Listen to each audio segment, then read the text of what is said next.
Get out the water, you dumb bitch! Trash Blood Horrorcast is a mixture of horror movies, spooky stuff, and goofy dipshit comedy. Funny laugh. You've been warned. Hey, this is Zach. And this is BJ. Welcome to the Trash Blood Horrorcast. Demons to some, angels to others. Keep away! The power's mine! You shouldn't have buried me. I'm not dead. Alright, who's going to say first thing? Come on, Who's Mom. going to talk first? Come on. Do it. What do you want me to Practice run. say? Just say whatever you want. Say what you want to say. Come on, Mom. Say what you want to say. I don't even know. Welcome to Trash Blood, everybody. We don't even know. Yeah, that was us trying to get our mom to do the introduction, but I think she's nervous. Are you nervous, Mom? I just don't know what to say. Well, I'm glad we have you on the podcast, and It'll just pan over, and we're like, and now for Momma Trashblood's opinion, and it's just her staring at the screen, like nodding. Just, I don't know. So yeah, I'm Zach. That's I'm Maddie. right there.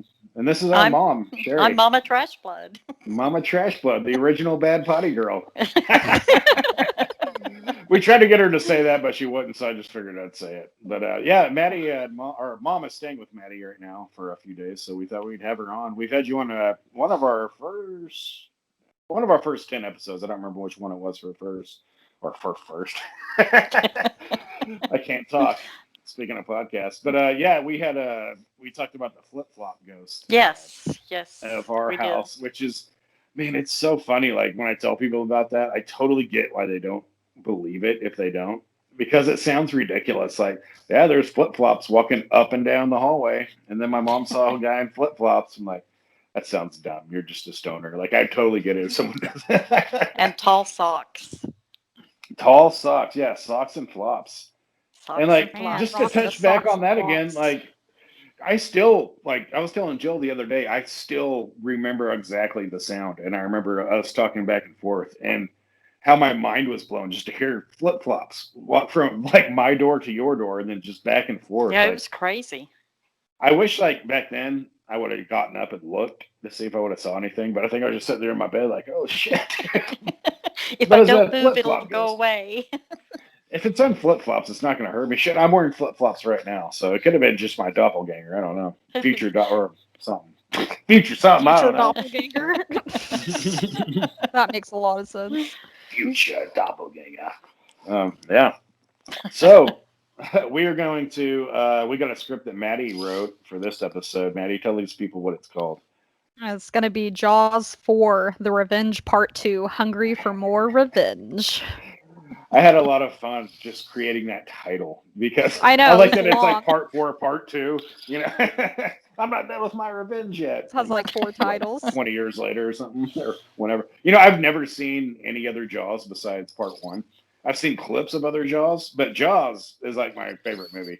And that and The Godfather are pretty much my favorite movies. And like, I know none of the other movies, just what I've heard about them, isn't going to hold up. I tried to watch part 2 and it was really boring, and I don't think I tried to watch anything else, but it's like part 1 is just so good. Like, there's no point to watch any other Jaws, it seems like, unless you just like want to I kill some definitely time or agree. something.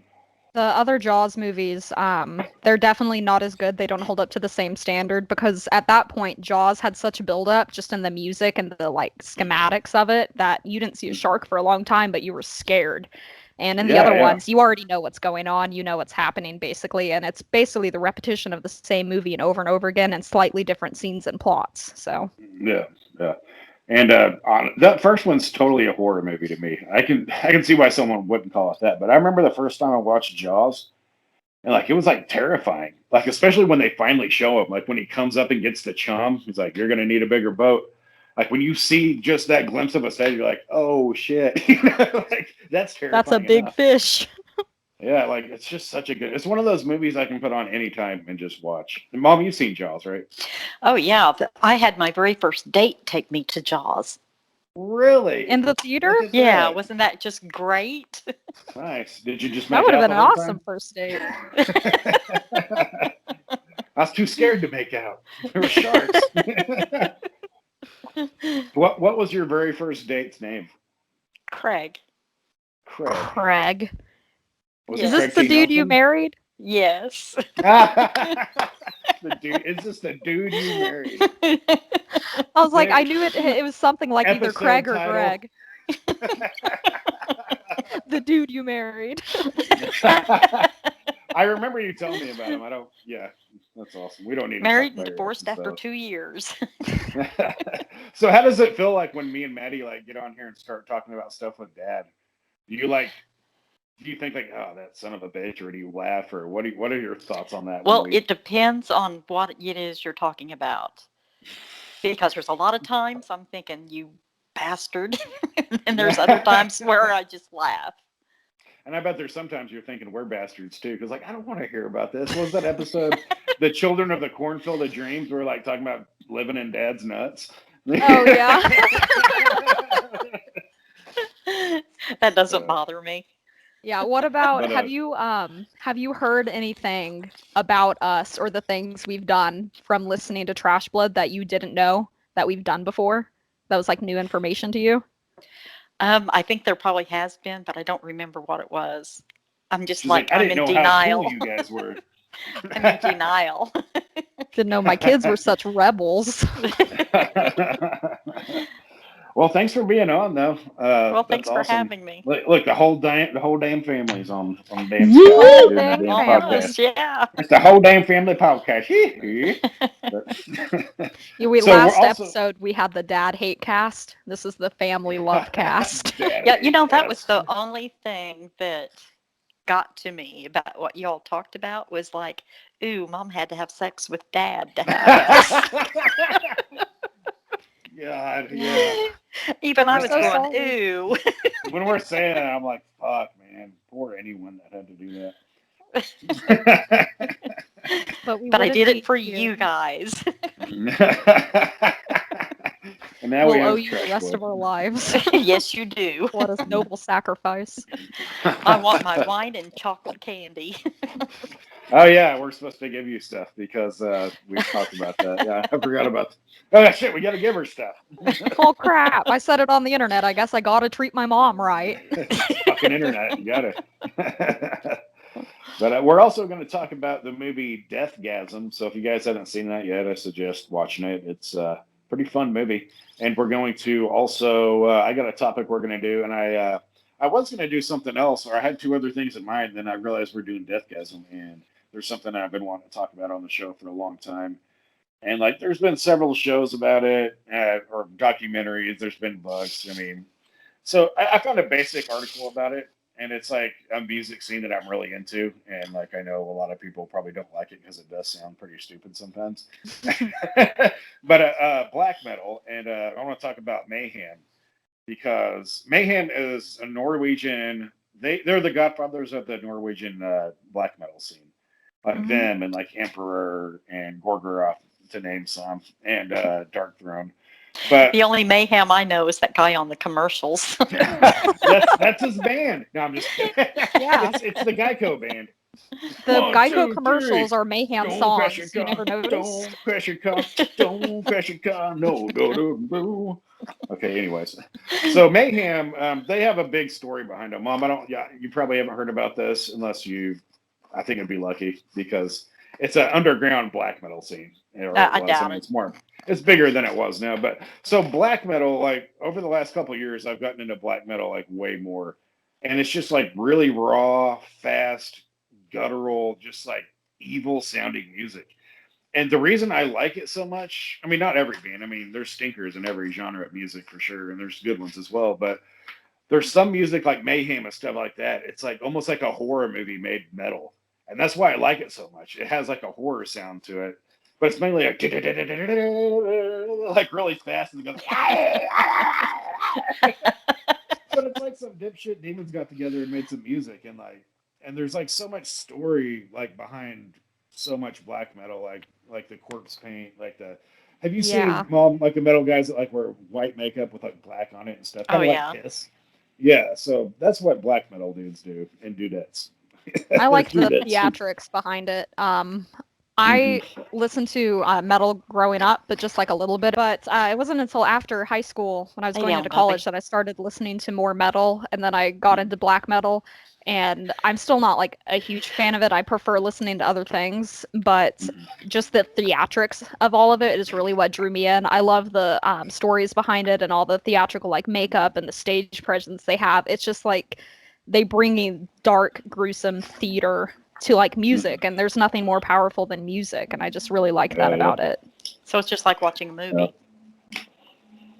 Kind of. Kinda. Well, I mean, like the bigger black metal bands like Cradle of Filth and Demi Borgir, they have more of that big stage presence. But like this scene, like was more like we got leather jackets on. They got pig heads on stage. I mean, they're doing like we're fucking metal and we're going for it, and we're gonna pretend like we're Satanists and shit like that.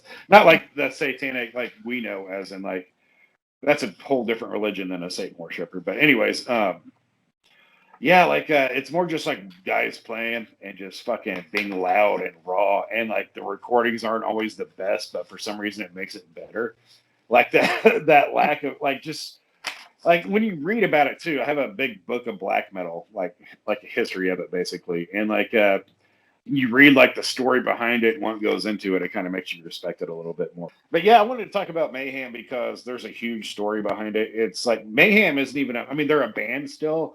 The original people they got the original bassist and drummer, but you'll hear why they don't got the guitarist or the singer as well. Like Maddie, you might already know this story, but it's turned into a legend, not just a band. It's almost like an urban legend, but like a real urban legend. It's like it's much more than a band. There's a history to it. So I'm gonna read this interview I found. Shit, what website is it from? It's from the internet, though. I meant to You can credit the trust it. website. It's on but- the internet. It must Yeah, be yeah, true. But it's a good like little like rundown on everything. So it's called Meyhem: The Chaos of a True Black Metal Story. Then it says limits for some reason. Limits. Some enforce. Oh, it's part of the sentence. That's why that word's there. Well, why that word right there in the sentences? He didn't go to college, guys. You'll have to forgive him. Burned down a couple of them. Limits. Some enforce them, some respect them, and there are some who will never know what they are. Just like the heroes of today's story. No compromise, just chaos, and the black metal scene was their guide and savior. Maybe a more fitting title would be A Series of Unfortunate Events. I mean, yeah, but I would maybe not call it after that book and movie. It's kind of like black metal, more like Jim Carrey. The time capsule travels us to 1984, and we teleport to Oslo, Norway. It could be the cold currents, the priest talk that were never taken seriously, or the need for rebellion and the dark clothes that cladded. Is that how you spell it? Cladded their souls. Okay, cladded their souls, and not only our leading characters' outfits. The initial composition of Meyhem was this is all Norway, so I'm going to try to say it. Oystein, I think it's Oystein, Arazeth, but on guitar under the nickname of Euronymous. And Euronymous is the guy that's pretty much known for inventing the musical style of Norwegian black metal. He's like got inspired by so many other bands and he made his own sound, and it's kind of okay. It probably says it in here. I don't know why I'm telling you. Also, Jorn Stubbard, also known as Necro Butcher. He's the bass player, and KJETIL, Kjell Mannheim on drums. A while before Dead's appearance, who would haunt the band's history, Nils Svensson was responsible for all vocals, followed by Still. They would be replaced by Maniac, which is kind of a badass, who also saved the band after Dead's death. In all the chaotic layout, a honorable mention goes to all these names are so fucking hard to say. It goes to Kjetil Ketilsen, who made Mayhem singer from. who had been Mayhem singer from 1987 to 1988, joining the band after Maniac left and stayed until Dead's addition. Their influences, according to them, were bands like Venom, Motorhead, Slayer, Black Sabbath, and Bathory. Everything seemed ideally dark. What could go wrong, is what it says. Which, Bathory, if you guys ever want, oh, Mom, it's not going to be your cup of tea, but if you want to hear some original, like, the roots of some black metal, listen to, like, Bathory's first 2 or 3 albums. It's like, Sweet. like I was talking, it's just crazy and raw. And I will Anyways. listen to it tonight, though. It's really good. I know you probably won't like it because it's not like, I mean, black metal is just a whole different world, man. But I'll Like, listen to it for you just to say I Do it. did. All right, and then you can She'll let listen us to know the how it first went. 10 seconds and be like, oh, that's enough of that. Okay, so the band was in process of finding the perfect frontman, the one who would fit the image they wanted to have, to one skyrocket their scenic performance. And they did find him, but he did not last long. Chapter 1, you cannot be more dead than that. And this chapter is about the singer. I guess he wasn't the original singer, but he kind of was. Like, I don't know, something. Does that make sense? Like he kind of made he helped solidify Mayhem's legend, I guess I should say. Right. So Dead looked too good to be true. He had the whole package, but with it came an abundance of personal and physiological issues. Physiological something. Physiological? His name is, yeah, that one. Here's the name I'm going to try to pronounce. Pure Ye Olin or something, also known as Dead. So he's dead. Had such an obsession with death that the underworld would envy him to do everything in his power to stay connected in touch with him. He would sniff dead animals to keep death scent in his nostrils. He would bury his clothes in the dirt and dig them out a few minutes before going on stage, as he wanted to present himself as a corpse. He did not hesitate to injure himself during live shows, and he would throw chunks of dead animals at the crowd. Oh, God. Stian That's Johansson, from Occultus, who took over his vocals after Dead's demise, he said about him that he did not see himself as a human. He thought he was a being from another world. He had many visions. He believed that the blood was frozen in his veins and that he was dead, and he knew he was going to die. And like I read about this in the book that I have, and or it might have been the documentary. Anyways, this really is a sincere condition. People have this disease or whatever it is that you feel like you're dead, and it's in your brain that you're actually dead. Wow. So Horrible. And this is what he had. It's like a real thing. Like, yeah. So I don't know if it says it in here, but he would keep a dead bird in a shoebox, and then he would like smell it. That's what they were talking about the Ew. animals earlier. Yeah. I mean, I like metal, but I ain't gonna be fucking smelling no dead bird. So Not many that tried dedicated. So many tried to understand him, but it was probably unnecessary. Why analyze it when you have in front of you the person that brings your darkest fantasy to life, without even asking him to do so? Dead stayed with the band from 1988 until 1991, until the fine morning of the 8th of April 1991, when he decided to end his own life in a way that would make Alfred Hitchcock flee in terror. Dead's depression was on its peak, and feeling only hatred and contempt for this poor world. He sliced his wrists, cut his throat, and he, probably not entirely sure about the positive outcome of his actions, he shot his brains out with his shotgun. The note was found next to him, started, "Sorry about the blood," and continued, "Nobody will understand me, but as a brief explanation, I am not human. This is a dream, and I am about to wake up." Damn. That's heavy shit. But that's totally true. He cut his wrist, he cut his throat, and then he shot his brains out with a shotgun. Dang. That's- No How coming would back you after have that. Yeah, how would you He's be like- able to do that after slicing both your wrists and your throat? How do you have the gumption, the functionality I to don't know, pick up a man. shotgun and shoot yourself? I'm sure, like, feeling dead, I bet pain wasn't like anything for him, because it said earlier he would, like, they're on stage, he would like hurt himself, no problem. Right. So that Well, was where he's he couldn't have cut too deep, or else his ligaments wouldn't work. He wouldn't be able yeah. to, like, his Oh, he ligaments did. through here. like, I mean, I think he got, maybe that, I think he cut both. He of wouldn't be them, able to for pick sure. anything up or pull anything. Well, I mean, I think he might have used his toe for the shotgun. I don't know for sure. Maybe. But yeah, he. Yes. I guess that's a good metal way to go. I mean, it's insane, but like he was like, "This is what black metal is." Can't say I want to go like that. Mm-mm.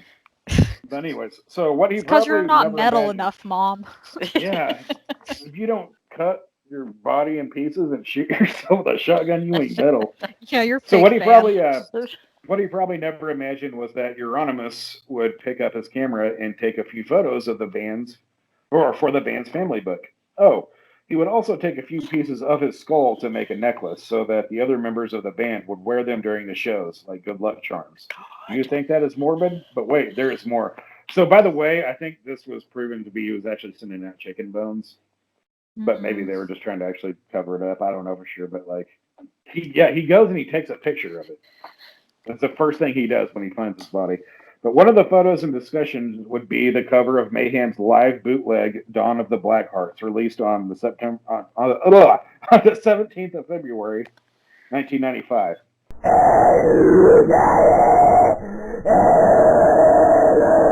I will not even say anything about the photo. You know, Google, and you know your stomach. Happy hunting. But yeah, that's on their album cover. The picture he took of that guy's dead body after he did that is on their live album cover. Oh my gosh. How did they get away with that?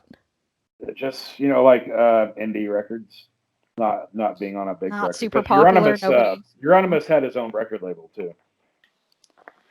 Okay, so chapter 2: Show me your friend, and I will tell you who you are not.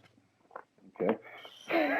A while after Dead Suicide, things got a bit weird, and naturally, members started to quit. Necrobusher decided to walk to avoid killing someone, as we have heard in one of his most recent interviews. I think he's full of shit on the interview, though. I think they were getting some steam, and he was like, "Oh, I was going to kill him too." I was like, "You're just now saying that?" Okay. Yeah. And the band continued the rehearsals with cultists doing the vocals, while they started recording the album De Mysteriis Dom Satanas, which is a super good album. So all this joy was very short lasting, as a cultist called it quits after Euronymous threatened to kill him. What a sweetheart. At the end of 1992, we had 2 additions to the young and restless serial of the band.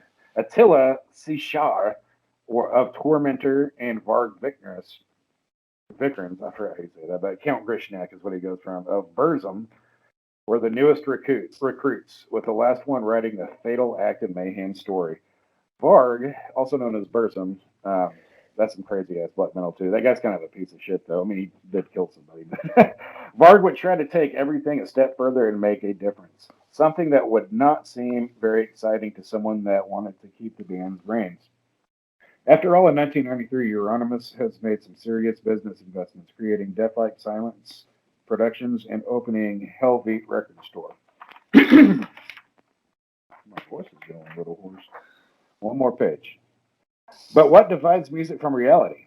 Where does person's psychothesis stop so that he may be able to tell right from wrong? Where are the limits we mentioned earlier? In the events that followed, Varg decided to torture anything with a cross on it. He burned every church that stood in his path and surely made every fan of the band raise their glass to his name. Up until January of 1993, he had burnt at least 7 central churches. Well, he dared to burn one on Christmas Day of 1992. He never accepted his actions as satanic. On the contrary, regarded as a revenge against Christianity and its influence.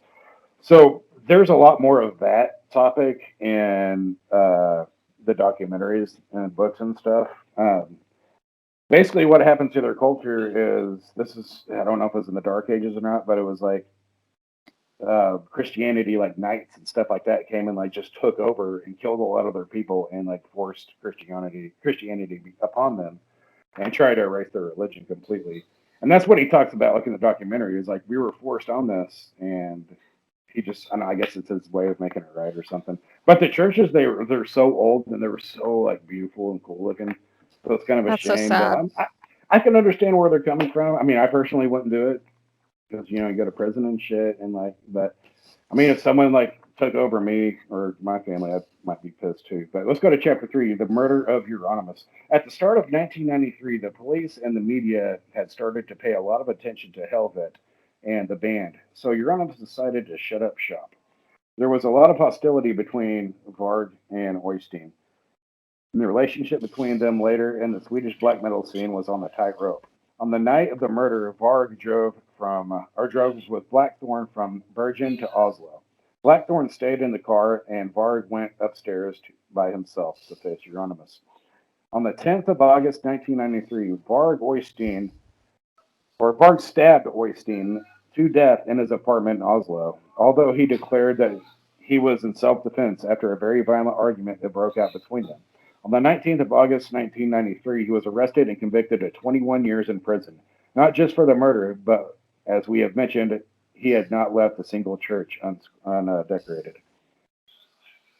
Chapter 4, and what now?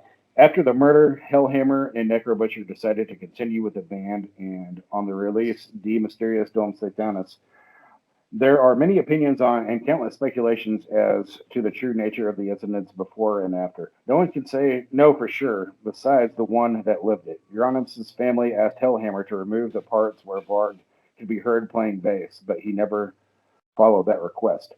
The album was officially released in May of 1994 with Euronymous on the guitar and Varg on the bass. For a number of people out there, Varg is regarded as a traitor, even to this day, because he killed Euronymous, and there are many who have sworn to avenge his untimely death. His loss is considered to be particularly felt in the black metal scene. So that's a rundown of it, kind of. There's a lot that goes into that whole story. So I don't think they said it in there, but the reason Varg went to go kill Euronymous is because Euronymous allegedly told people that he was going to capture or kidnap Varg and torture him and stuff. And so that's what he said. So he said, I don't think so. So he goes and kills him. So Understandable. I mean, who knows if that really happened? But I think another part of it was someone told the other guy the same thing. So they were both thinking the same thing about each other as well. And so you're at lunch with friends and you say, "Oh, gotta go. I'm late for my torture session." What is it? 6:30. I gotta go kill somebody. I'll meet you guys back here, say 8 o'clock. But the whole story is cool. Well, maybe not cool. It's interesting. I think it's one of my favorite stories, especially when you go into great detail. This is just a quick rundown. And I didn't go into super great detail because there's just so much out there already that you can watch or listen to. But there's Until the Light Takes Us is a documentary that you can watch, and it tells you a lot more about it. It has interviews with Varg, and it's got something's popping up on the screen, and it's got the guy they talk to the most is the drummer of Dark Throne, and he talks about the old black metal scene, and the whole thing's just interesting, even though it's violent and weird. It's definitely horror movie-esque in my opinion. Yeah, that's awesome. Mm-hmm. What do you think, Mom? I think I'm a better person for learning all about this. Have you ever heard anything about that? Do you remember it being in the news back in the 90s or anything? Because it was it got big. It was so Satanic Panic happened from the 80s and early 90s. And what that was is political leaders and media making up stories about all these satanic cults that were torturing and killing kids. And it come to find out none of it was true. They were just trying to scare people into something. I don't know. To not listen to metal. Yeah, it was crazy. But there's documentaries, podcasts about that too. It's just a whole weird situation, just invented and spread like crazy, and it was all just bullshit. No, I never heard about it. Well, now you're a better person. You learn something new every day on Trash Blood. I'm enriched. Let's all say it together. Now I am a better person. Now I am a better person. I am enriched. I'm a better person. I am enriched. I am a better person. I'm rich. I wish. Right. Yeah, I think we all wish. Well, do you want to take a break real quick, and we'll come back and talk about Deathgasm? Deathgasm. Yeah, cool. For some reason, it reminded me of the Transformers theme song, and I was saying Deathgasm more than Meets the Light in my eyes in my head. God. Shit. Okay, guys, we'll be right back. We're going to talk about Deathgasm.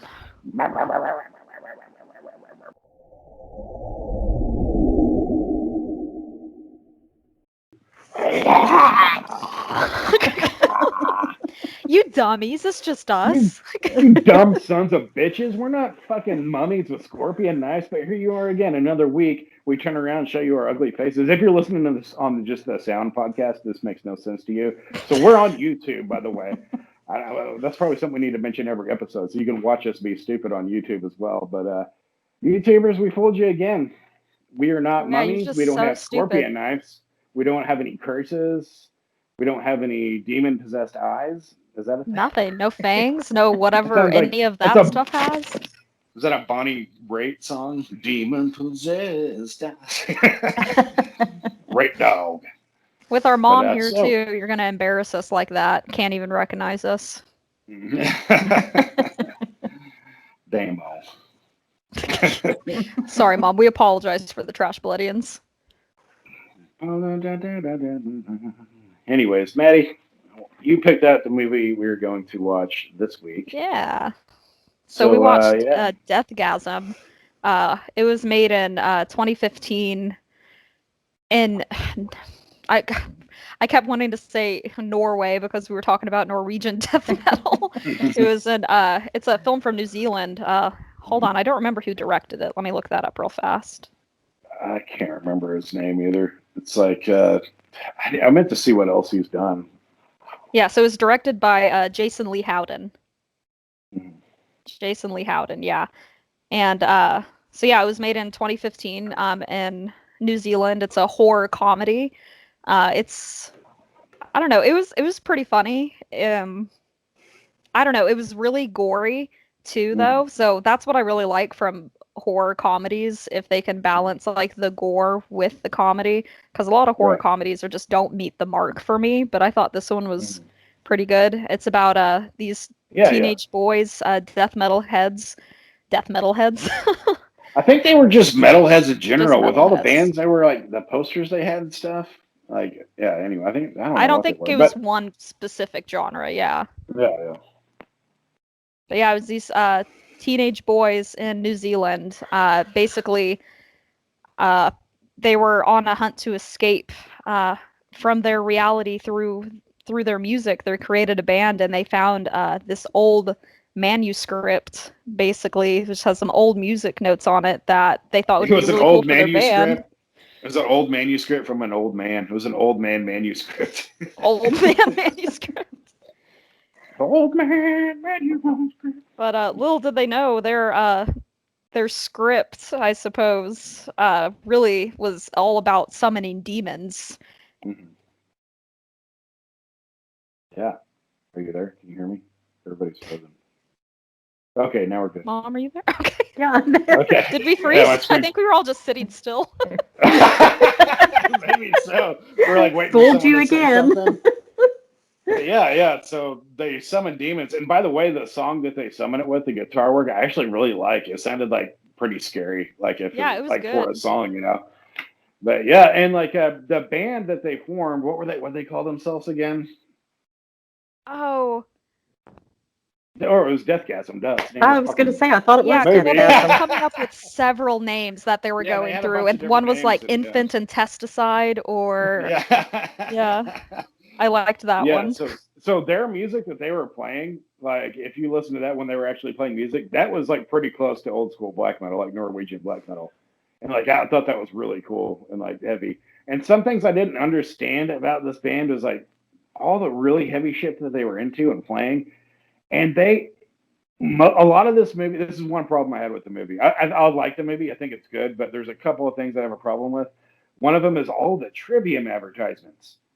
There's a Trivium poster. There's a Trivium patch. There's a Trivium poster over here. It's like Trivium everywhere. And that's like one band that's like, to me, it's just like a fake metal band. It's like a generic, like Yeah. someone made a Pepsi metal, you know? Yeah, it's like an Like, introduction to metal.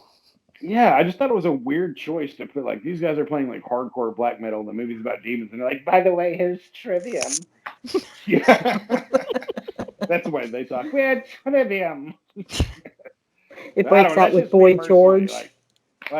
If you guys like Trivium, I know Mom's a big Trivium fan. But like, I don't judge people for what they like. But I like my opinion usually comes out pretty strong when I talk about bands I really don't like them and like Five Finger Death Punch.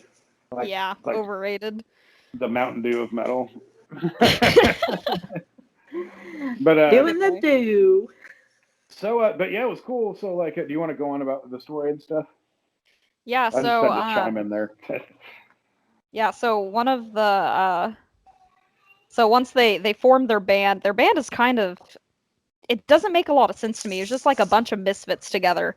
It's a couple of nerds who play D&D and like role-playing games.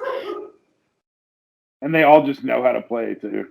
I mean, well, Yeah, I guess perfectly. that happens. That's how bands happen. But I don't think Yeah. D&D guy. He didn't look like much of a musician character. But. No, he didn't. But I mean, it showed them playing though, and I think they were all playing the instruments like when they were shooting it. Like you could tell they weren't faking it. That's what I liked about it. Like they were actually moving their hands on guitar, like on the strings, instead of some movies where they're just holding it in place and playing the same note, but it's different notes. You know what I mean? Yeah. I know what you mean. Yeah, that was funny when they were out in the woods recording their music video. Because like there's so many like black metal bands where they're just out in the middle of the woods. It's usually snowy. There's like running, trudging through the woods. There's like some goofy ass black metal videos. It's I think they're trying to be like hardcore and crazy, but it's just like, are they clowns? It's just four dudes hanging out together in the woods, jumping off rocks and hitting trees and stuff. Right.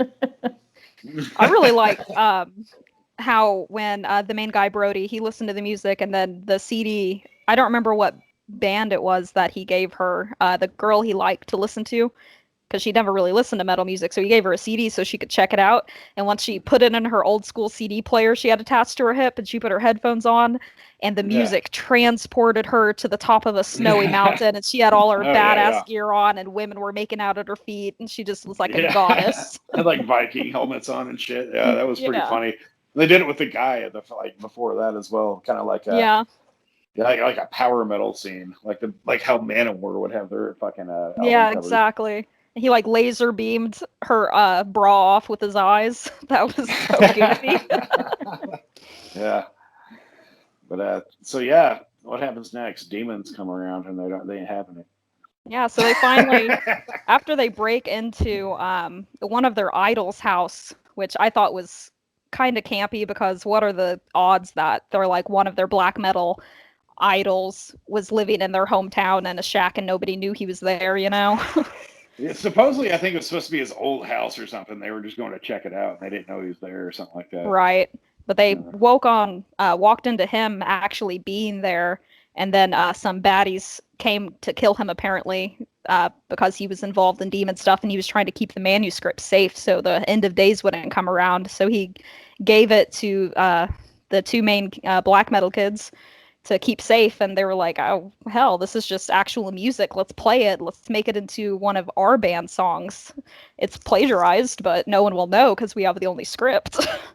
Right. They play it in their garage, and that scene was really, really cool, because it started out sounding really normal, and it was actually a really good hit, and then it kind of started reverberating, and the camera was getting shaky, and it kind of looked like when you were on shrooms and the earth was kind of moving in weird ways. Yeah. Well, they're like going into a trance, or like kind of stand there playing their instruments, but they're just kind of like they're foaming at the mouth, and I mean, they did this a couple times, because the first time they did it, they didn't play it enough to work, I don't think, or maybe it started it, and then they played it again, and all of their neighbors in the street were coming outside and just spewing blood everywhere. like Barfing blood. The blood looked not really realistic, though. It was really, it wasn't very Sweet syrupy. tomato It was more, soup. yeah. It was I kind of like it though. I like it when people like fuck around with different types of blood. Like I mean, I love the blood in Kill Bill. Like it's so fake looking, but like I love how you just chop someone's head off and just like I don't know. I think if it's fun, if it's like a fun enough type of blood, you know what they say. Fun enough. But yeah, so they started possessing their neighbors basically, and they passed out from playing the song, and they kind of woke up like, oh, were we napping? That's normal. I guess we'll just leave and go home. We must have been tuckered out. We played metal too hard and had to take a nap. You played metal too hard. Okay, now do you want to know what I think was the funniest part? Yeah. Was when the two henchmen had somebody between them and they had to chop off his head. And the Yeah. guy got pissed off because it went on the carpet and he made them do it all over Oh. again, over a tarp. And so they like held his head next to his body and then just like, Yeah. and then let his head fall. I agree. That might be the funniest part of the movie. I laughed pretty hard at that because it's like, I forget the character's name, but he was one to get the demon that they were trying to like, the demon that was supposed to be coming back to Earth along with the demons. Yeah. He was going to like take that, use his body as the vessel. So yeah. Like you said, he's got like the henchmen, and they're like in like robes and like weird masks, like Satan shit. Yeah, and they cut this dude's head off because he couldn't find the script. So he's like, "Do it again!" And like what was really funny about it was like they were sitting there, they didn't know what to do. Like, and he's like, "Come on, just go get the head." So he runs over there and gets the head, comes back and just holds it. And they look at him like, "Just do it." Is this what you want? That was. I agree. That was really funny. The visuals in that scene were really neat too, because it was stark white. Everything was very white there, and then all the dudes were in black, and then with his red blood spewing out on, it was just really a really cool visual. Yeah, it was. But the demons in the movie, they were all. I thought they were pretty cool. They were like it was very, very, very much Evil Dead. The difference is like they all ripped their eyes out for some reason. Mm-hmm. I don't know, like if they mentioned why, like none of them had eyes. Like they immediately rip them out, I guess. Did they say anything about that? Do you guys remember? I don't think they mentioned why they were doing it, but I'm sure it has something to do with the main demon and some of the history or story behind it or something. Because most of them, you saw them without the eyes. You didn't see them actually ripping them out. The only time we saw that was in the mechanic shop with Zach's dad, and he turned around, and it reminded me of that scene in Pan's Labyrinth with the monster that had the eyeballs in his hands. Oh, yeah. He held up his eyeballs and was like, "I can see you." Yeah. There's like, a lot of cool demons in this. A lot of cool like gore and violence. It's very gory. But so I like the demons. I think they're fun. I thought they did a great job at making Evil Dead or Deadites. But what I don't like about it is like there was at one point where one of the demons says, "I'll eat your soul," and then they had like a lot of the same type of laughing. Like to me, it was basically a ripoff of Evil Dead. The demons were, anyways. And I realized they're probably just trying to do a tribute, and they're not trying to like necessarily. I mean, there was differences. Like I said, the eyes weren't there, and they were, obviously different characters. But like, it was almost too dead on, like Deadites, the way they would talk and laugh. And then when that one said, "I'll eat your soul," like they literally say, like, "I'll swallow your soul and eat your soul" and shit in Evil Dead. So that's the other problem I had with it. I'm not like pissed about it. I'm not mad about it. I'm not gonna write a letter, but like I don't know. Like I think it was fun. I think maybe if they left that line out, it would have been a little better. But that was almost like saying, "Yeah, this is Evil Dead." Right. But the movie's still good. I still like it. Yeah, I thought the fighting scenes were really good, and they made it funny and gory at the same time, especially the scene where they were killing the demons with the sex toys. That was hilarious. Yeah, they got in a fight. We're using dildos and anal beads to kill demons and shit. That was pretty funny. But usually on the show, I mean, we don't like describe the entire movie. So I mean, if you guys haven't seen this movie, I would definitely go check it out. But at the end of the movie, they're trying to reverse it, and Zach gets possessed by the main demon. What's that main demon's name again, Maddie? It starts with an A. Aloth. Aloth. Okay. Aloth. And I thought that was pretty cool. Like his demon head that he had, that was pretty good practical effects. Like I've always been a sucker for those type of effects that are like overboard, like demons, like big horns and scary teeth and shit. Like I remember, like I used to, like when I was younger, I used to love like demon movies so much, like Night of the Demons and Demons 2, anything with demons in it. Anything with demon in the title, Exactly. But yeah, I really like that too. It was like a modern day nasty minotaur. And he looks, I don't know, it was really good because they had like some CGI up until that point, and it wasn't bad, but it wasn't anything great. But I'm really glad they stuck with practical effects for the actual demon, because you could really see the texture and like the sliminess of him and stuff, and it just looked really cool. Right. Yeah, I thought so too. It kind of reminded me of a Trauma movie, like people to make Toxic Avenger and stuff like that. But his eyes were like, also they weren't cut out, but there was like strands of like muscle and flesh covering his eyes. So I don't know. I might look that up just to see what's going on with that. Yeah. Or hey, you got a phone? Maybe type that in real quick. And while you do that, I'll get my spooky boy ready. So I'm gonna give this movie a 7.5 spooky boys. If it wasn't for like I guess those two things I mentioned, I think it would be more of an 8. Even if maybe it might even just be that one line. Like I don't know. That's one that really got me. It was like I'll eat your soul. I was like that's blatant ripoff. But like it was a fun movie. The demons were fun. It was like it reminded me of old school horror movies like Evil Dead and stuff. Yeah.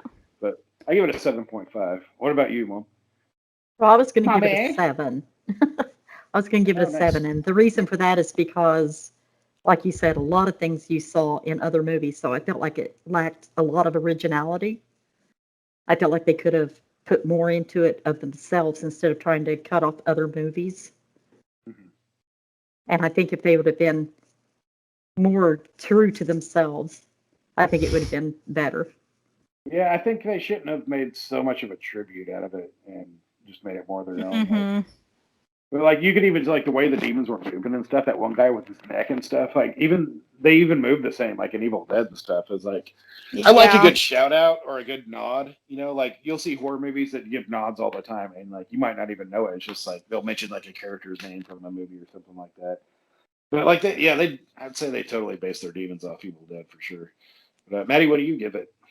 Yeah, I'm gonna give it a 7 as well because I really liked all the gore in it. I think it had some really cool effects that weren't really overshadowed by CGI. I liked how they kept it kind of real, but overall, I think the story was just a little too loose for me to give it anymore because I felt like it was kind of wishy-washy, like it took a while to build up to it, and the beginning half of the story wasn't that solid. And I feel like if they would have maybe cut that down a little bit and got into the creepy stuff a little earlier, I probably would have gave it a higher score. Yeah, and they gave Zax a bad name. I That know. guy's a fucking asshole. He There's spells a part his with where a K, yeah. though. We didn't say this earlier, but like he ends up like stealing the dude's girl like by lying to her and stuff. Or it wasn't his girlfriend, but like they liked each other, like they Still. had with her or something like that. And He wanted He- her to be his girlfriend. yeah, and so He like wasn't he very confronted him apologetic about it. about it either. He got his fucking ass whooped by him. And so Zach kicked his ass for sure.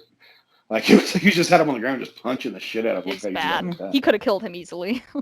But it was awesome when he came back and he came back to save them, and he had his black metal paint on.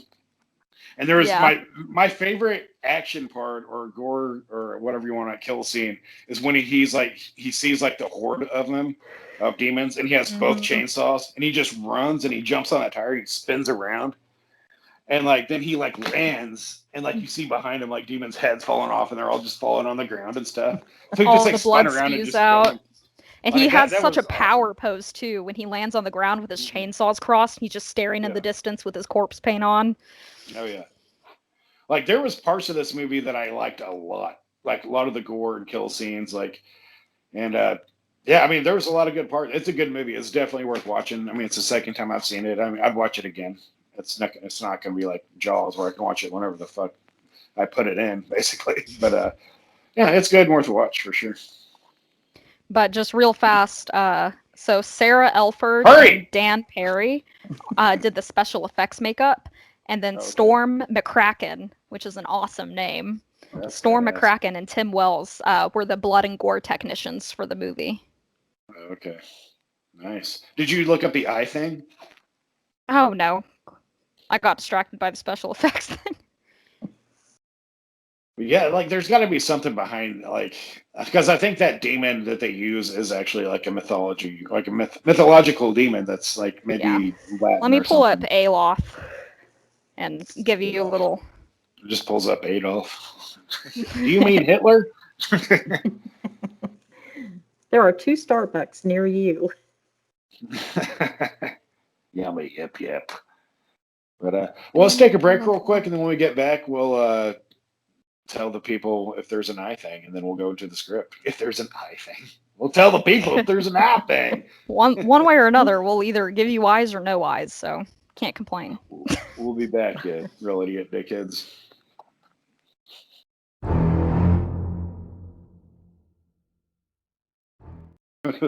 Hey guys.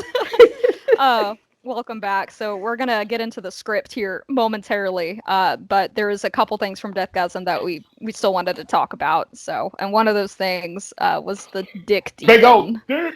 What do you think about Big that? old dick demon. Yeah. So yeah, there's this demon that comes up to who had the weed eater. Who's it? Did it? Was it the two kids? It was the girl. Yeah, right? I think so. I think it was So- what was Ted and something. I think yeah. Yeah. So this demon just comes up and he has no pants on. And like right when you see him, like, dude, he's got a huge dick. And like it was so funny, like after you see what's happened, like they go up to him with, was it a weed eater they used? It was a weed whacker, yeah. Yeah. And they just like weed eated his dick off, and I think he just died from From like blood oh, loss. that's why it's so big. They made like a big fake dick so they could chop it off. So but yeah, right. That doesn't happen often in a movie. Like, whoa, look at that demon's dick! Holy shit! Let's weed whack it to death. And oh no, it was Brody who did it. Brody did it with the weed whacker. That was him. Because Okay, then yeah. after Zach was like, "Wow, you're really good at whacking dudes off." Oh yeah. Really cool trivia about that though. The guy who played the dick demon was one of the director's like biggest fans, and he was writing to them a bunch, and they asked him if he wanted to be in the movie. And so he was just a fan that got to be in the movie, and he was Dick Demon. That's awesome. You come into your favorite like director's like movie, and he's like, "You gotta have your dick out." I'd love to have Must you on the been a bad movie, but potty there's boy. gonna be some nudity. You've got to be a bad potty boy to do this. But that's all we're gonna talk about with Deathgasm. We still want to We give you couldn't find guys some anything. opportunities. We couldn't find We couldn't anything about the anything eyes. It's probably They just don't have me. eyes. My Google skills and my eyeballs aren't good He enough. was like, "Where's the closest McDonald's?" I'm like, "I can't find shit about the eyes." But look it up yourself Alright, and let us so- know if you find anything, because Yeah, we'd be please really do. interested to know. So we're going to do a script that Maddie has written called Jaws 4, The Revenge Part 2, Hungry for More Revenge. And we're going to have Mom on the script with us today. I haven't read this, so like I said earlier, I'm looking forward to hear some lines. I definitely remember laughing pretty good. Like when I used to write for BJ, I would like write for his voice a lot of the time and picture how he's going to do. Sometimes it was even better, but like when he did the Carol Ann voice, like that just like we didn't practice that before. That's just like when it was time to do it, that's what he came up with, and it just like stuck. And like I was like, dude, I don't even know how he does that. I guess I don't know, Gerald Mann it's is kinda great. Close. Yeah, Carol Ann, I'm ready to fucking shit. You crack that motherfucker. All right, so you guys want to do this? You ready, Mom? I You're all hope like, so. no, I don't. So yeah, here we go. Jaws 4, The Revenge Part 2, Hungry for More Revenge. 20 years has passed since Ellen Brody thought she'd left her fear of that shark in the bottom of the ocean off the coast of the Bahamas with its rotting corpse. She will never get over the death of her husband and her son, and she will never forgive that real idiot dickhead of a shark for all the pain it's caused. But now she's old, a great-grandmother even, and the older she gets, the less of a fuck she gives. Exterior. Ellen Brody is sitting on a rocking chair on her back porch, looking out over the ocean. The sun is setting, but she is alert and glaring at the waves. I know you're out there, you son of a bitch. You've been a bad potty boy, and I can smell it. Ellen's nurse comes out onto the porch and wraps a shawl around her chair. A bad potty boy? I don't even want to know what that is. You're getting to be an old bag, you know that? Oh, shut up, will you? I'm not old. Or I'm old, not dead. I can hear you.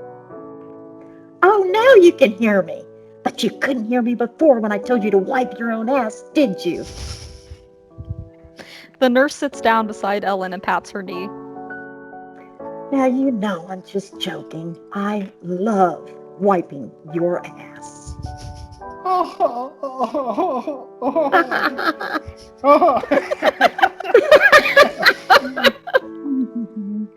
Not as much as I do.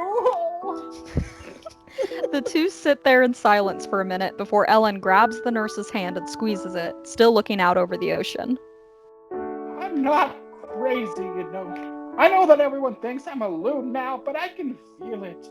I know that bastard is out there. He's trying to take me out. Okay, now, Miss Ellen, let's settle down.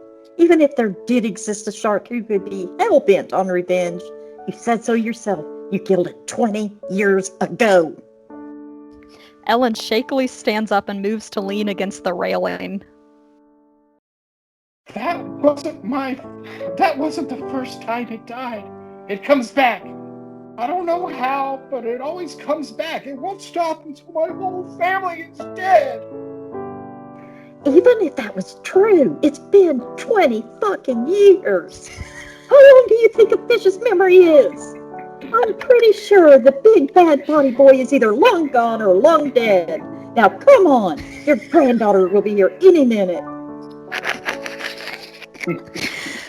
The nurse walks inside, leaving Ellen behind. She grabs a wooden cane propped up against her chair and starts walking down the steps to the sand. The waves are lapping loudly as she gets closer to the water.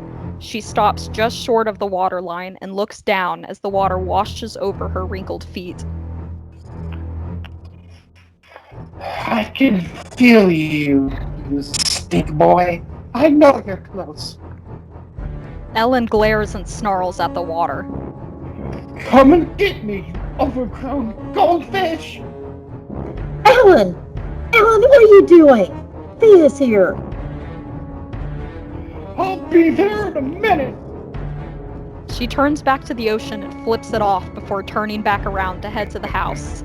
As her back is turned, a tarnished gray fin peeks out from the water before sinking back down. Interior. Ellen is sitting at an outside cafe with her nurse and granddaughter. She is spaced out, staring at the ocean in the background. Grandma, are you okay? Oh, she's fine, dear. Just feeling a little bit out of sorts today is all. I'm perfectly in sorts, thank you. I can finally rest after. After what? You can rest plenty after lunch, Grandma. Sorry. Grandma, that's my line. Do that again. Sorry. You can rest plenty after lunch, Grandma. I just thought it would be nice to get some fresh air. Yes, it's nice, dear. It's very nice. She sounds distracted and stares off into the distance again. Her eyes widen as she sees a shark fin appear in the water. There it is! It's coming! Don't you see it? See what? What's coming? Grandma, what are you talking about? Ellen stands up nervously and knocks some glasses to the ground. All the patrons at the cafe stop talking and look over. Oh shit! It's evolving! It came out of the water! It's coming for us, Thea! Grandma, please sit down. You're making a scene. That shark is about to make a blood scene! Not me! We need to get out of here! Oh no! You cannot just go running off by yourself. I got you. The nurse grabs Ellen and prevents her from running. She's screaming and looking behind her in a panic. Oh god! It's right there, Thea! Run! Grandma, nothing is happening, okay? Nothing is trying to get us. Ellen rips herself from her nurse's arms and runs behind the bar, emerging holding 2 beer bottles. She smashes them onto the counter and breaks them, then jumps over the bar and lands on someone's table. I got it, Thea! Grandma will save us! Grandma, what are you doing? Please stop. Ellen laughs maniacally as she raises the bottles above her head and slams them down onto a large ham that the couple who was seated at the table she was on ordered. She slashes it over and over again. A large ham. You'll never hurt my family again! I'll send you straight back to hell this time! Doo-doo ham! There's no shark, Grandma. You're ruining that nice couple's lunch. I'll kill you, you bastard! I'm going in. Don't you slash me, you demented bitch. The nurse climbs onto the bar and jumps, tackling Ellen to the ground. The bottles are stuck in the ham, and the traumatized couple is sitting there horrified at what just happened. Get up, bitch! We gotta get out of here now before the cops come. I know your family is all buddy-buddy with them, but you just attacked a freaking ham. No! No! Oh, it's a shark! Look, it's right there. Ellen whips around and sees what she just did. Not a shark in sight. She holds her hand up to her mouth and gasps. I'm so sorry. Please forgive me. I thought. It's okay, Grandma, we know. Let's just get you out of here. Let's go home. Thea leads her grandmother away as the nurse turns to address the cafe patrons. What are y'all looking at, huh? Ain't you ever seen a crazy old bat before? You grow up, you dildos. Interior, back at the Brody's house. The nurse is sleeping on the couch while Ellen and Thea talk on the back porch. You're really worrying me about Grandma. I wish you could rethink my offer. We would love to have you in the Bahamas again. It wouldn't be a burden.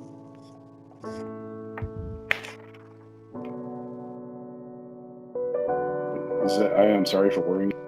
I'm sorry for worrying you, but my place is here. This has been my home forever, and this will be the place that I die, either here or on the water. And on the water seems to be more likely option. Don't talk like that. You really can't still believe that shark is out there after all this time. You need to move on, Grandma, seriously. I don't just believe it, I know it! Okay, Grandma, sure. But if we stay out of the water, then it's fine, right? That's what I used to think, before that damn shark killed your grandfather. Grandfather! Grandpa had a heart attack. He died from fear of that damn shark.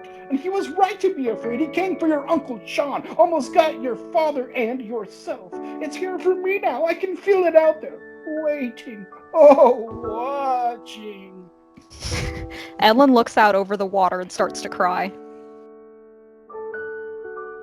It will be okay, Grandma. I promise. It's either me or it. And I'll be damned if I let that bastard fish get the better of my family after all this time. And it's taken enough from us. Thea sighs and rubs her grandmother's shoulders and stands up. I'll be right back, okay? Just wait right here for me. Thea walks inside, and once again, Ellen is left alone on the porch. She grabs her cane again and walks towards the water. I know you're there. You're enjoying watching me suffer and wait for you to appear. I'm not crazy. And it's only you and me who know that. She walks into the water this time, dropping her cane when the water reaches her knees. She wades further into the water and screams. Come on already! I'm right here! Ellen looks to the side and sees the shark barely underwater, swimming far too close to shore. There you are, you son of a bitch! She wades towards the log that is stuck washing against the shore from the waves and jumps on top of it, punching and slapping it over and over again. You can't have me! You can't kill me! Ellen falls off the log and struggles to get up. No! It's got me! It's drowning me! No! Thea and the nurse hear her screams and come running outside to her aid. I'll kill you before you kill me, rat bastard, and you son of dog shit. Mrs. Brody! Ellen! Get out of the water, you dumb bitch! What are you doing?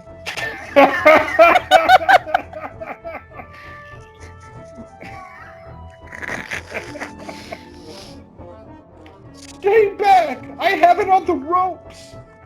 Ellen swings her leg over the log and wrestles it like a mechanical bull, screaming bloody murder.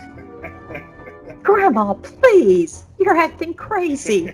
It's a damn log, not a shark! This is a vicious great white shark, and if you don't stay back, it will kill you too. I'm protecting you. Let me. I told you your marbles were spilled. Get off that goddamn log and come ashore, you batshit hag. The nurse wades into the water and pulls Ellen off the log, landing them both in the water. She drags them to the beach and holds Ellen down as she struggles to knock the nurse off.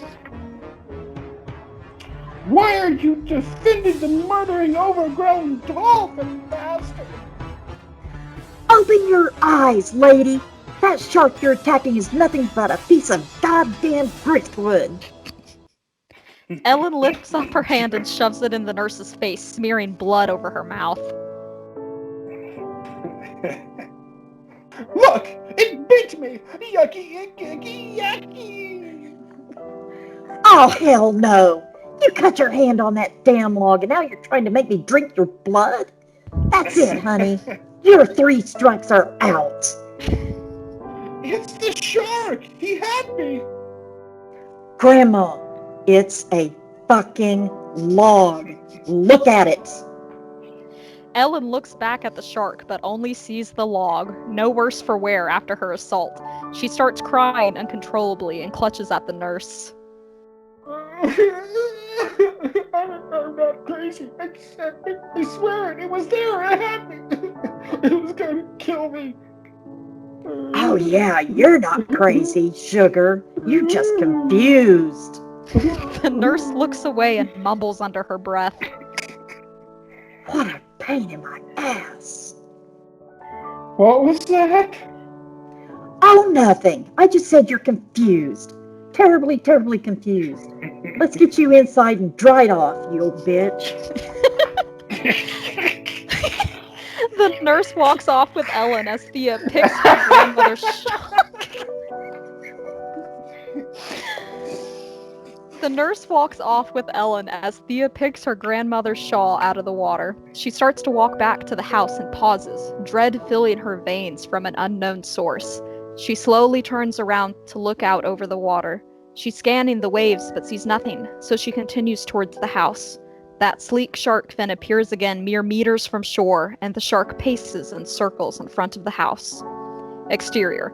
Ellen is standing on a dock looking down at the water as it moves under the cracks in the wood, splashing up to wet her toes. Grandma, are you sure you want to do this?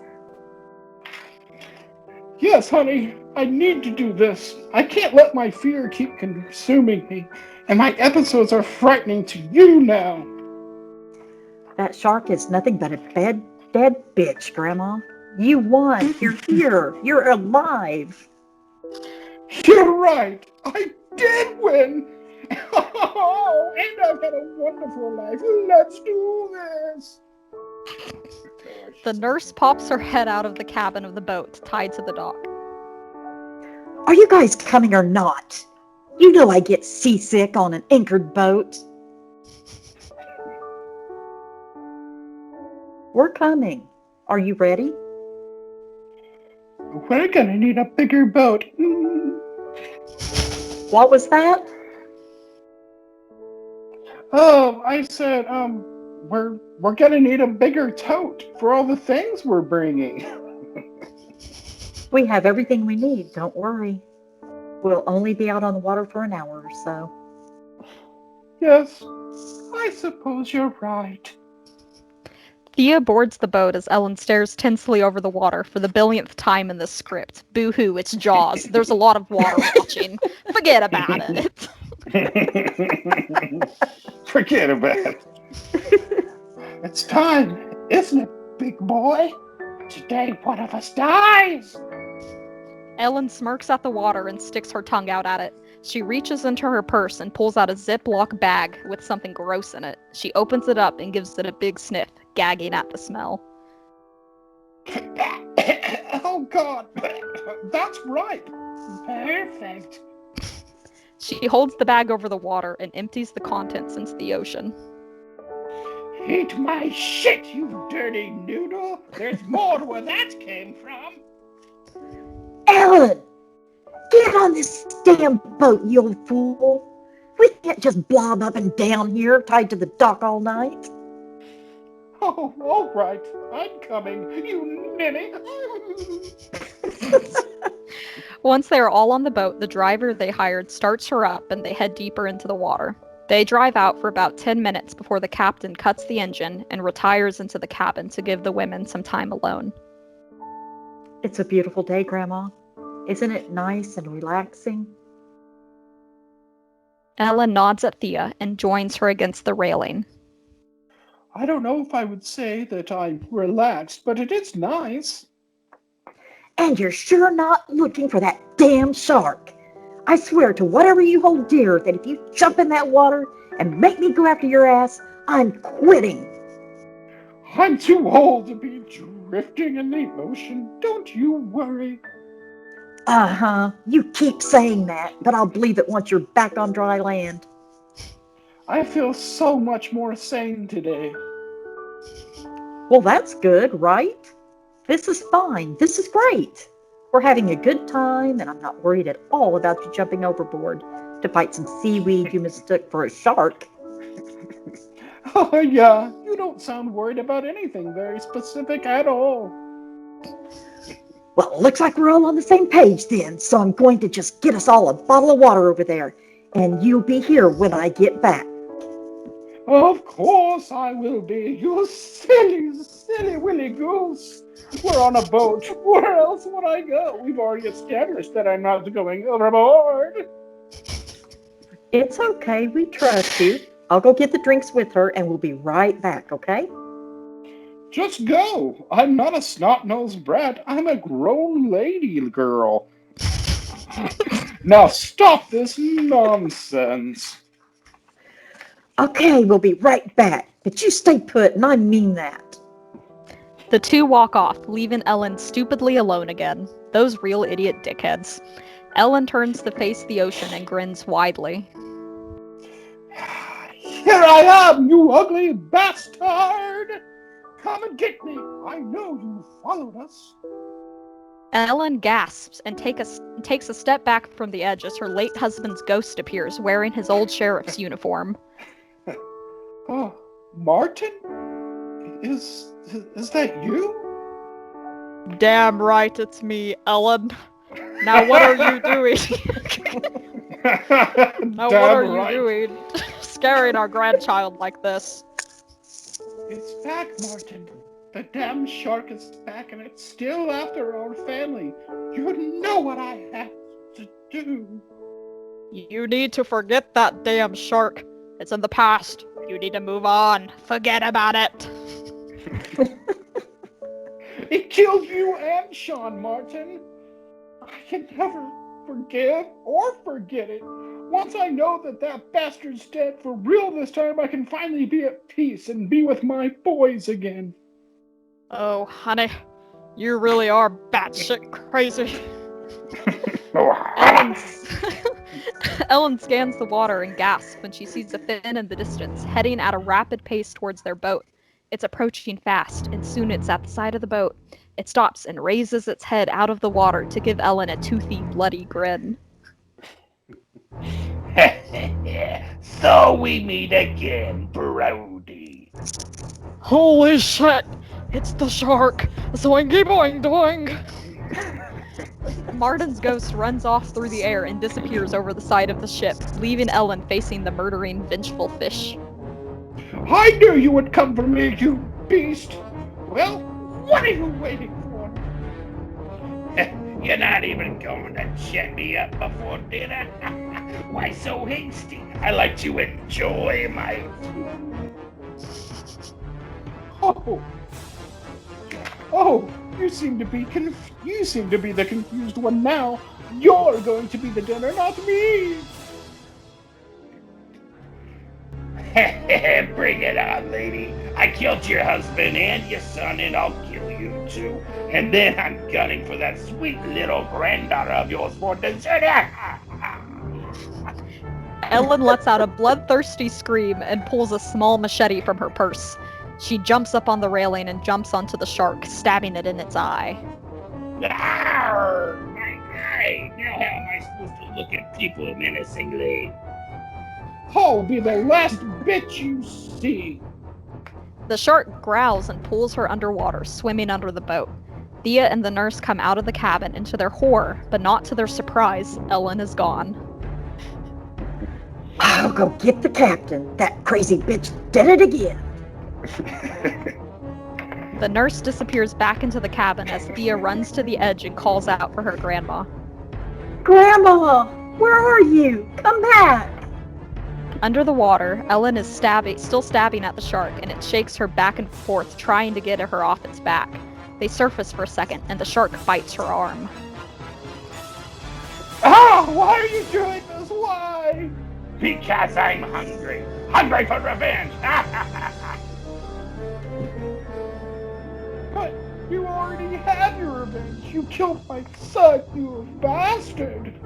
I'm hungry for more revenge, you doo-doo head. They descend back into the water.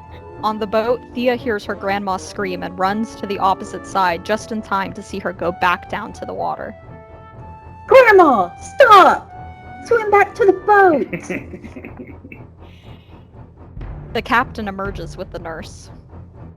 There she is. Hurry, we have to help her. She's going to drown herself, the stupid bitch. They look down helplessly at her in the water.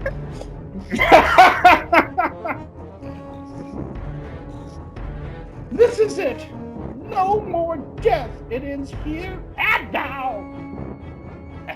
Yes, it does. Let's do this, bitch. They go back down into the water, and a lot of blood bubbles to the surface. All is still again, and a couple bodies float to the surface. The captain of the boat pulls out a large fishing net and throws it out and reels it into the boat. They dump the net on the boat and see Ellen wrapped around a small swordfish. I should have known this was a bad idea. At least she died knowing she was protecting her family. Impaled by a swordfish? What a way to go! Your grandmother was quite the badass. They hold each other and cry over Ellen's dead body. The water knocks into the side of the boat, rocking it gently. A shadow moves under the boat and heads out further into sea. It stops, and a great white shark jumps into the air. Revenge! Again! The end. The end. That was funny. That was. Oh, Mom, your ad-libs, the best. Yeah. So yeah, I think we should throw in there was quite a few lines where Mom threw in, "You stupid bitch." That was not in the was script. funny. That was hilarious. So, oh my god. Yeah, that was a good script, and that leaves it for like open for a sequel too, like Jaws 4: The Revenge Part 4 or Part 3. Jaws 4: The Revenge Part 3. I'm still hungry for revenge or something. And then Jaws 4: The Revenge Part 4. Why am I still so damn hungry for revenge? That's like the only script we right now is just more Jaws sequels to Jaws 4. Oh my gosh. So yeah, Mom, thanks for being on here with us today. Well, thanks for having me. Show. Yeah. And before we get off here, guys, I mean, we're on YouTube, we're on iTunes or Apple Podcasts, Spotify, not Pandora. I don't know why we're not on there. I guess I just haven't submitted our RSS feed. But anyways, you can type us in the Google Internet, and like we're on all sorts of different podcast platforms. We do have a Patreon, and if you want to donate some money on there, there's 5 or so different tiers, and you go on there. Just go to Trash Blood Horrorcast on Patreon. You'll find us. And what am I forgetting, Maddie?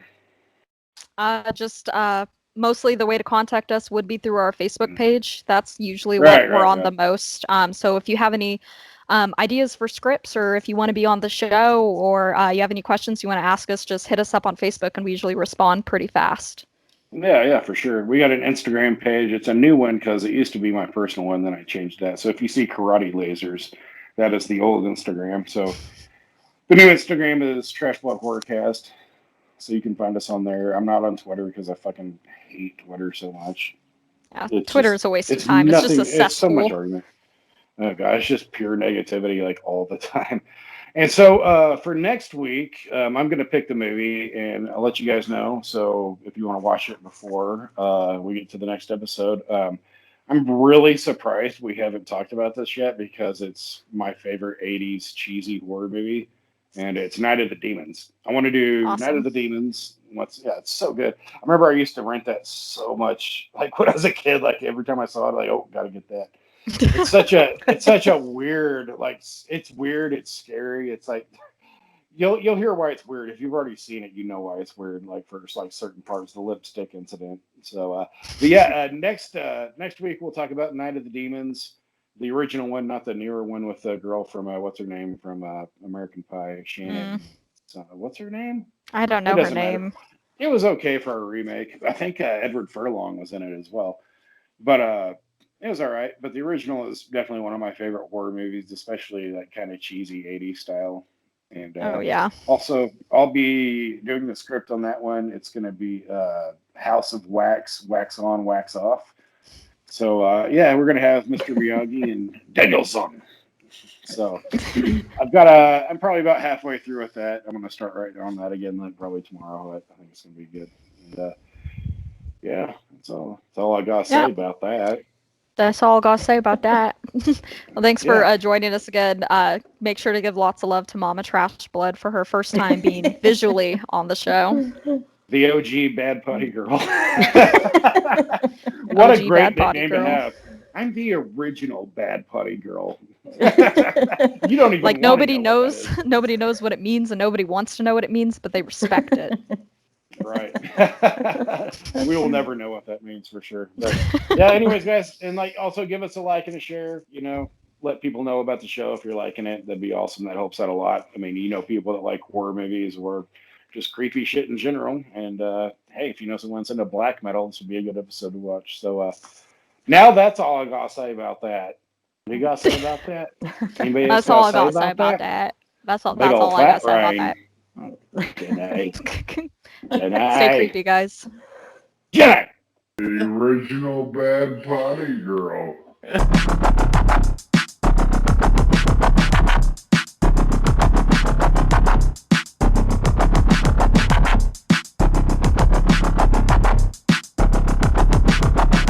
Don't know the power of the dark side.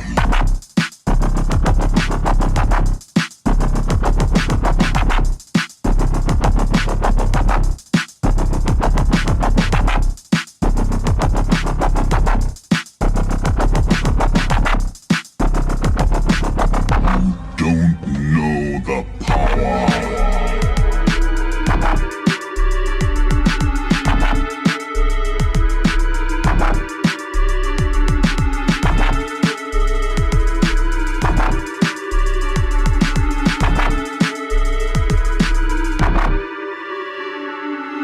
Don't be too proud of this technological terror you've constructed. The ability to destroy a planet is insignificant.